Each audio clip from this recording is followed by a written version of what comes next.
السلام علیکم، آپ دیکھ رہے ہیں آئینہ اور میں ہوں محمد طاہر۔ آج ہم گفتگو اس بنیادی سوال کے ساتھ کر رہے ہیں کہ کیا کراچی میں ایم کیو ایم دوبارہ بحال ہو سکے گی؟ اگرچہ انتخابی نتائج مینیج کر لیے گئے ہیں اور کراچی میں ایم کیو ایم کو غالب نشستیں مل رہی ہیں، مگر ایم کیو ایم دوبارہ کراچی میں حقیقی طور پر جی سکتی ہے یا نہیں، اپنا وجود منوا سکتی ہے یا نہیں، یہ ایک بنیادی سوال ہے۔ کراچی میں آج کی جو ایم کیو ایم ہے وہ اپنی اصل حالت میں موجود نہیں ہے۔ الطاف حسین کی ایک متنازع تقریر کے بعد جب وہ منہا کر دیے گئے اس پورے منظرنامے سے، تو ایم کیو ایم مختلف ٹکڑوں میں تقسیم ہوئی۔ ایک ٹکڑا بہادرآباد پہ جا کے گرا اور ایک ٹکڑا کہیں اور جا کے گرا۔ آج کی جو ایم کیو ایم ہے وہ تین ٹکڑوں کو ملا کر اکٹھی کی گئی ہے، یعنی پہلا ٹکڑا اس کا پی ایس پی ہے، دوسرا ٹکڑا اس کا بہادرآباد ہے، اور جو اصل ایم کیو ایم تھی اس کا جو ورثہ سنبھالے ہوئے تھے وہ خالد مقبول کی ایم کیو ایم پاکستان تھی۔ اس طرح تین جماعتوں کا یہ اکٹھ آج کی ایم کیو ایم ہے، اور یہ انتخابات میں حصہ لے رہی ہے اس طرح کہ ایم کیو ایم کے اندر موجود لوگ ہمیں یہ بتاتے ہیں کہ مصطفیٰ کمال صاحب ہم پر مسلط کیے گئے ہیں، یعنی مصطفیٰ کمال صاحب جنہیں اس ایم کیو ایم کو بعد میں سنبھالنا ہے، اور مصطفیٰ کمال اصل میں اس ایم کیو ایم کو لیڈ کریں گے اپنے بعد کے دنوں میں، ان کے بارے میں یہ کہا جا رہا ہے کہ انہیں خود ایم کیو ایم پاکستان کے اندر باقی حلقوں سے کوئی پذیرائی حاصل نہیں ہے یا انہیں پسند نہیں کیا جاتا۔ اب آج کی جس ایم کیو ایم کو کل انتخابات میں کامیاب ہونا ہے، ان کے ان تین بازوؤں کے اکٹھا ہونے کے بعد اگرچہ یہ ایم کیو ایم اپنی خلیج اور دڑاڑ کے تمام اسباب موجود رکھتی ہے، مگر اسے اکٹھا رہنا ہے۔ اس کی وجہ یہ ہے کہ اس کی جو بائنڈنگ فورس ہے وہ کوئی داخلی نہیں ہے، خارجی ہے۔ دباؤ کی بنیاد پر انہیں اکٹھا کیا جاتا ہے، چنانچہ اس بائنڈنگ فورس کے ہوتے ہوئے ان جماعتوں کے تتر بتر ہونے یا ان کے بکھرنے کے کوئی امکانات نہیں ہیں۔ جو انہیں اکٹھا کر رہے ہیں وہی انہیں بکھیر سکتے ہیں۔ اب ایشو یہ ہے کہ صرف ایم کیو ایم کی ان تین جماعتوں کا اکٹھ ہی الیکشن میں حصہ نہیں لے رہا ہے، بلکہ ایک اور ایم کیو ایم جو اصل ایم کیو ایم تھی، M Q M London, Altaf Hussain, وہ بھی اب اس میدان میں کود پڑے ہیں اور انہوں نے 4 فروری کو اپنے کینڈیڈیٹس کا اعلان کر دیا ہے۔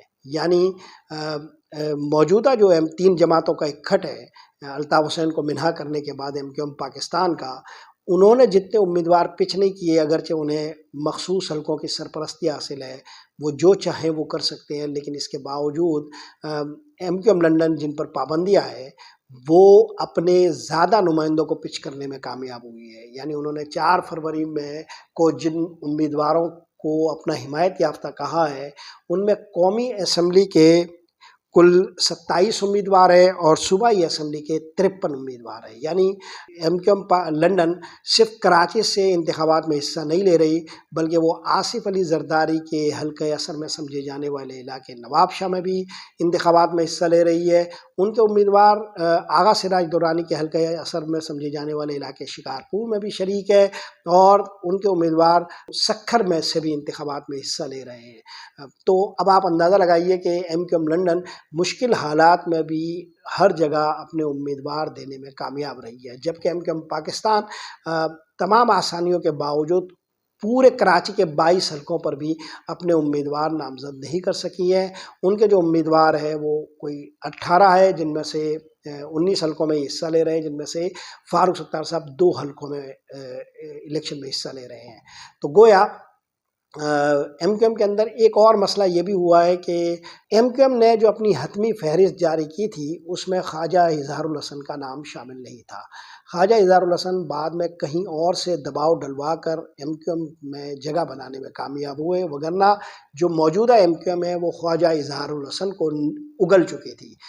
خواجہ اظہار الحسن کو موجودہ ایم کیو ایم میں زیادہ پذیرائی حاصل نہیں ہے اور ان کے حوالے سے ایک مخالفت موجود ہے، مگر بہرحال وہ اپنے روابط کے ذریعے دوبارہ آنے میں کامیاب ہوئے، اور مصطفیٰ کمال جو 2 حلقوں سے انتخابات میں حصہ لے رہے تھے انہیں پھر ایک اپنے حلقہ انتخاب میں جانا پڑا اور جو دوسرا حلقہ ہے انہوں نے خواجہ اظہار الحسن کے لیے چھوڑ دیا ہے۔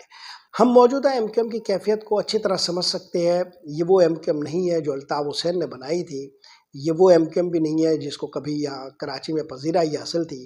ماضی میں ایم کیو ایم سے الطاف حسین کو کے منح ہونے کے بعد جو ایم کیو ایم وجود رکھتی تھی، انہوں نے الگ الگ اور اکٹھے ہو کر بھی جن انتخابات کا سامنا کیا ہے، ان انتخابات میں ہر حلقے سے ان کو ملنے والے ووٹوں کی اگر تعداد کو دیکھا جائے تو اصل میں موجودہ ایم کیو ایم کسی بھی حلقے میں 10,000 ووٹوں سے زیادہ نہیں کھڑی ہوئی۔ یہ وہ ایم کیو ایم ہے جو اکٹھی ہونے کے بعد بھی بلدیاتی الیکشن کا سامنا نہیں کر سکی تھی اور اس سے دور رہی تھی۔ اس کا سبب یہ تھا کہ بلدیاتی الیکشن کے معاملات پیپلز پارٹی سے طے ہو گئے تھے۔ جماعت اسلامی نے بڑی مشکل سے پیپلز پارٹی کے منہ سے وہ نشستیں نکالی ہیں جن پر وہ آج بلدیاتی الیکشن کے ساتھ کھڑی ہے۔ عملاً صورتحال یہ تھی کہ پیپلز پارٹی کو کراچی دے دیا گیا تھا اور یہ معاملات درون خانہ سودے بازی سے طے ہوئے تھے۔ تو کراچی کے عوام کی جو رائے ہے وہ تو کہیں ریفلیکٹ نہیں ہوتی۔ یہ کھیل ہے پردے کے پیچھے اور تاریکیوں میں کھیلے جانے والا، جس کے نتائج ہمیں انتخابات یا اس صورت میں ظاہر کر دیے جاتے ہیں۔ یعنی پہلے سے طے شدہ نتائج کے لیے ایک اسٹیج تیار کیا جاتا ہے اور اس اسٹیج پہ وہ نتائج ہمارے سامنے آ جاتے ہیں۔ تو اب اس ایم کیو ایم کو جو 3 جماعتوں کے اکٹھ کے ساتھ ہے، وہ ایم کیو ایم لنڈن جو وہ خود الگ سے شریک کھڑی ہے، اور ایک اور فیکٹر بھی ہے جس کو ہم لوگ نظر انداز کرتے ہیں اور جو اہم ترین فیکٹر ہے کراچی کی سیاست کا، وہ ہے مہاجر قومی موومنٹ کا فیکٹر۔ آفاق احمد کی قیادت میں جو مہاجر قومی موومنٹ ہے اس کو بھی کراچی میں اتنی مشکلات کا سامنا ہے جتنی کہ پی ٹی آئی کو۔ آفاق احمد کی سیاسی جماعت کو بھی کراچی میں کیمپین نہیں کرنے دیا جا رہا، یا وہ اپنی بات کو عوام تک پہنچانے میں کامیاب نہیں ہو پا رہے ہیں۔ لیکن آفاق احمد ایک حقیقی خطرہ موجود ہے کیونکہ ان کا بھی ایک ووٹ بینک تمام حلقوں میں چھوٹا موٹا موجود ہے۔ تو اب آپ اگر دیکھیں تو جو ایم کیو ایم کا ووٹ بینک ہے وہ 3 بنیادی اکائیوں میں تقسیم ہے۔ ایک ایم کیو ایم لنڈن ہے، ایک 3 جماعتوں کے اکٹھ سے وجود میں آنے والی موجودہ ایم کیو ایم ہے، اور ایک مہاجر قومی موومنٹ آفاق احمد کے زیر قیادت ہے۔ اردو اسپیکنگ کمیونٹی پر اپنا حق جتلانے والی یہ تینوں جماعتیں ہیں جو ان الیکشنز میں ایک دوسرے کے سامنے کھڑی ہوں گی۔ اب جو مسئلہ ہے وہ یہ کہ کیا کراچی کے عوام اپنے بیلٹ کے ذریعے جنہیں منتخب کرتے ہیں وہ اپنے حقیقی نمائندوں کو بھی اسی طرح دیکھ پائیں گے؟ کیا جن کے لیے ووٹ ڈالے گئے ہیں کیا وہی ہمارے نمائندے کے طور پر سامنے آئیں گے؟ سب جانتے ہیں کہ ایسا نہیں ہوگا۔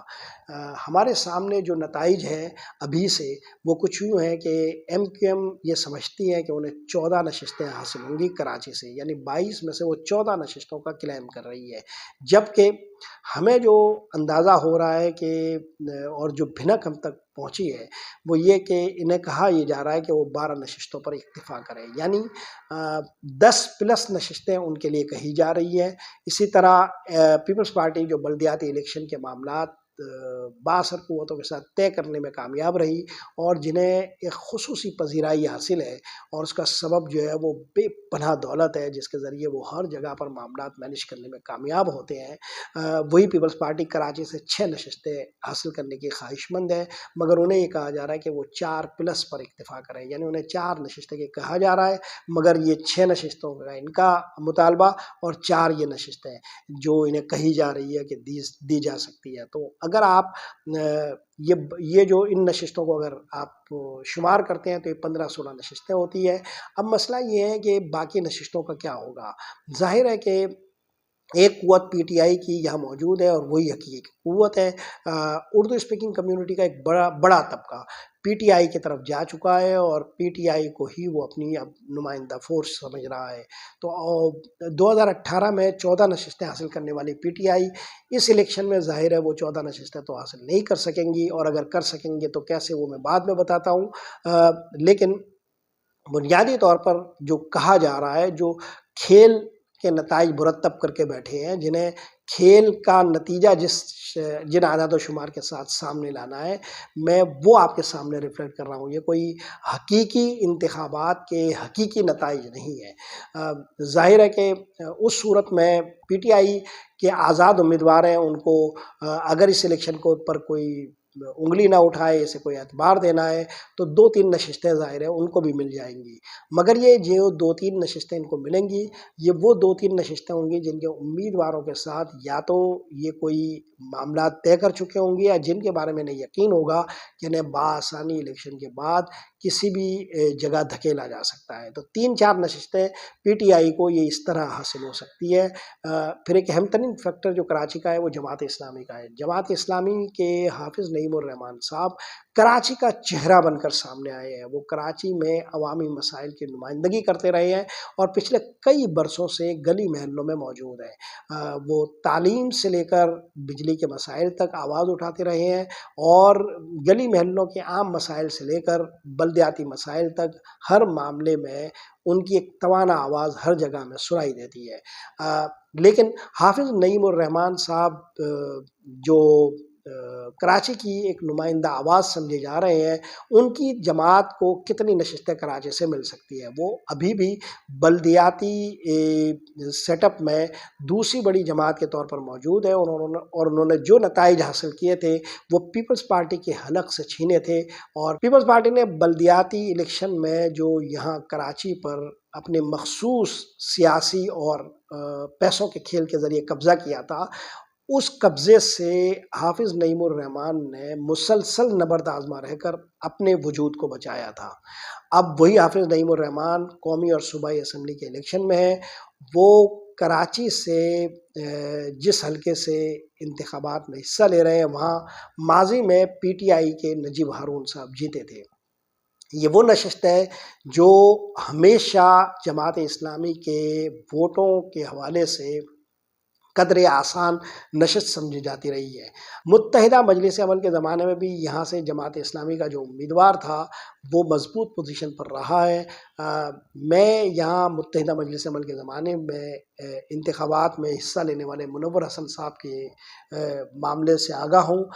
وہ اس نشست کو جیت گئے تھے، مگر ان کے نتیجے کو آخری وقت میں تبدیل کیا گیا تھا، تو اور پھر جو ہے وہ ایم کیو ایم کے حوالے یہ نشست کی گئی تھی۔ بہرحال یہ جو حلقہ ہے، یہاں سے حافظ نعیم الرحمن کے جیتنے کے امکانات بہت زیادہ ہے، لیکن پی ٹی آئی کا جو ووٹ بینک ہے وہ ہر جگہ موجود ہے، اور پی ٹی آئی کا ووٹ بینک کہاں کہاں چیلنج پیدا کر سکتا ہے یہ ایک الگ موضوع ہے۔ لیکن بہرحال حافظ نعیم الرحمن کی جماعت کو بھی کچھ نہ کچھ نشستیں دیے بغیر اس الیکشن پر اعتبار قائم نہیں کیا جا سکے گا۔ چنانچہ کچھ لوگ یہ کہہ رہے ہیں کہ 2 سے 3 نشستیں بھی جماعت اسلامی کی جھولی میں ڈالنی ہی پڑے گی۔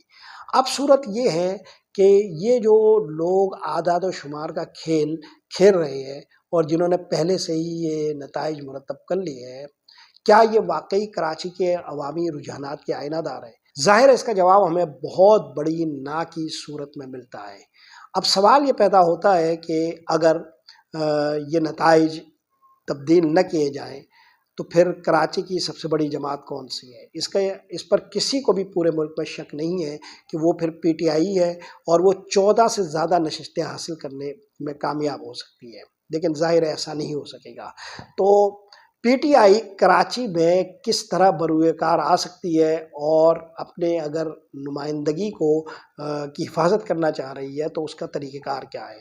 اس کے لیے عمران خان بار بار یہ کہہ رہے ہیں کہ ہم جو الیکشن بچا سکتے ہیں وہ بہت زیادہ ٹرن آؤٹ کے شکل میں بچا سکتے ہیں۔ اگر آپ ایک حقیقی تجزیہ کریں تو کراچی میں ہی نہیں پورے ملک میں پی ٹی آئی اگر اپنے انتخابی عمل میں اپنے وجود کو بچا سکتی ہے تو وہ زیادہ ٹرن آؤٹ کی شکل میں بچا سکتی ہے، کیونکہ زیادہ ٹرن آؤٹ کی صورت میں جو دھاندلی کا مارجن ہے وہ بہت زیادہ کرنا پڑے گا، اور یہ ممکن نہیں ہے کہ اتنے بڑے فرق کو بآسانی جو ہے وہ قابو کیا جا سکے۔ اب آپ اندازہ لگائیے کہ کراچی میں 90 لاکھ ووٹرز ہیں۔ اگر 90 لاکھ ووٹرز کا 60% پڑتا ہے بیلٹ باکسز میں تو یہ 54 لاکھ ووٹر بنتے ہیں۔ 54 لاکھ ووٹ کو اگر آپ تقسیم کریں 22 حلقوں میں تو یہ 2 سے 2.5 لاکھ فی حلقہ ووٹ بنتے ہیں۔ 2 سے 2.5 لاکھ ووٹ اگر جو ہے وہ پڑتے ہیں 60% کی شکل میں، تو آپ اگر امیدواروں کی صورتحال کا اندازہ لگائے تو ایم کیو ایم نے ماضی میں الطاف حسین کے منہا ہونے کے بعد جہاں جہاں انتخابات میں حصہ لیا ہے تو انہیں کسی ہر حلقے میں کہیں پر بھی 10,000 سے زیادہ ووٹ نہیں ملے ہیں۔ عام طور پر اگر آپ اس کا تناسب نکالتے ہیں تو وہ اتنا بنتا ہے، کہیں 2-2.5 ہزار، کہیں 5,000، کہیں اس سے زیادہ۔ بہرحال آپ 10-12 ہزار کا ایک تناسب نکال لیں تو 10-12 ہزار کا ایک امیدوار، 10,000 12 ووٹر لینے والے ایک قومی اسمبلی کے امیدوار کو ایک ایسے شخص کا سامنا کرنا پڑے گا جو 2-2.5 لاکھ میں 60% اگر لیتا ہے تو وہ ظاہر ہے کہ 80 یا 90 ہزار یا 70 ہزار سے 80 ہزار پہ کھڑا ہوگا۔ 10,000 ووٹر کو 80 ہزار ووٹر کے سامنے جتوانا ایک بہت مشکل کام ہوگا۔ اس کے لیے کیا ٹیکنیک اختیار کی جائے گی یہ تو اب ہمیں الیکشن والے دن ہی پتہ چلے گا، کیونکہ آر ٹی ایس بٹھانے کا ایک پروپیگنڈا تو ظاہر ہے یہی جماعتیں کرتی رہی ہے پی ٹی آئی کے خلاف۔ اب اگر آر ٹی ایس بیٹھتا ہے تو وہی پروپیگنڈا جو یہ پی ٹی آئی کے خلاف کرتے رہے ہیں وہ عوض کر آئے گا اور وہ ان کے منہ پر آ کر پھٹے گا۔ تو اگر آر ٹی ایس نہیں بٹھایا جاتا تو ایک نئی ٹیکنیک کا ہمیں سامنا کرنا پڑے گا 8 فروری کو انتخابی نتائج کے حوالے سے۔ مگر یہ بات طے شدہ ہے کہ 70-80 ہزار ووٹر کا ایوریج اگر ایک امیدوار لیتا ہے کوئی پی ٹی آئی کا، تو اس کے سامنے جو امیدوار ہوں گے وہ بٹے ہوئے ہوں گے۔ وہاں پر جو ہے وہ اردو اسپیکنگ جو ووٹ بینک ہوگا جو خالصتاً ایم کیو ایم کے تعصب میں پڑتا ہے، تو اس کا سامنا 3 امیدواروں سے ہوگا۔ وہاں مہاجر قومی موومنٹ کا امیدوار ہوگا، وہاں ایم کیو ایم لنڈن کا امیدوار ہوگا، اور وہاں ایم کیو ایم پاکستان کا امیدوار ہوگا۔ اس کے بالکل برعکس پی ٹی آئی کا ووٹ بینک انٹیکٹ ہوگا اور وہ پورے کا پورا ان کو پڑے گا۔ یہی صورتحال جماعت اسلامی کی ہے، جماعت اسلامی کا ووٹ بینک بھی انٹیکٹ ہوگا اور وہ پورے کا پورا ان کو پڑے گا۔ ایم کیو ایم لنڈن کے آنے کے بعد جماعت اسلامی کے جیتنے کے امکانات بھی زیادہ بڑھ گئے ہیں اور پی ٹی آئی کے لیے بھی امکانات زیادہ بڑھ گئے ہیں۔ اب صورتحال یہ ہے کہ اگر P T I us election کو بچانا چاہتی ہے تو ان کے ووٹرز اور سپورٹرز 60% سے زیادہ ہر حلقے میں اگر دینے میں کامیاب ہو گئے تو یہ الیکشن مینیج کرنا بہت مشکل ہوگا۔ اس کے باوجود اس کو مینیج کیا جائے گا، ریگڈ کیا جائے گا، اور 8 فروری کو یہ واضح ہو جائے گا کہ یہ جو الیکشن ہے یہ دھاندلی زدہ ہے۔ آج کے لیے یہی کچھ۔ محمد طاہر کو اجازت دیجیے۔ اللہ نگہبان۔